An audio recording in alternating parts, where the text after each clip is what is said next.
சட்டப்பேரவையில் முதலமைச்சர் ஸ்டாலினை ஓபிஎஸ் ஆதரவு எம்எல்ஏ வாழ்த்தியதன் மூலம் பதவிக்காக எதையும் செய்ய துணிந்துவிட்டார் ஓ பன்னீர்செல்வம் என அமமுக பொதுச் செயலாளர் டிடிவி தினகரன் விமர்சித்துள்ளார். நண்பர் ஓபிஎஸ் அவர்கள் தனக்கு பதவி வேண்டும் என்பதற்காக எதையும் செய்ய துணிந்து விட்டார் என்பது உண்மையிலேயே வருத்தம் தருகிறது. ஏன்னா 99லேருந்து எனக்கு ஒரு நன்றாக தெரியும். அதிமுக முதலமைச்சரை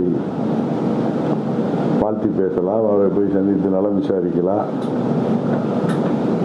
2017 பிப்ரவரி மாதம் 5ஆம் தேதி அவரை பதவியிலிருந்து இறக்கியது ஒரு நியாயமான நடவடிக்கை என்பதை இன்றைக்கு தமிழ்நாட்டு மக்கள் புரிந்து கொள்வார்கள். இனி செல்லும் இடமெல்லாம் செய்தி. தந்தி டிவியின் வாட்ஸ்அப் சேனலை ஃபாலோ பண்ணினா செல்ல இருக்கும் இடமெல்லாம் செய்தி. இதோ QR கோட் இப்பவே ஸ்கேன் பண்ணுங்க, ஃபாலோ பண்ணுங்க.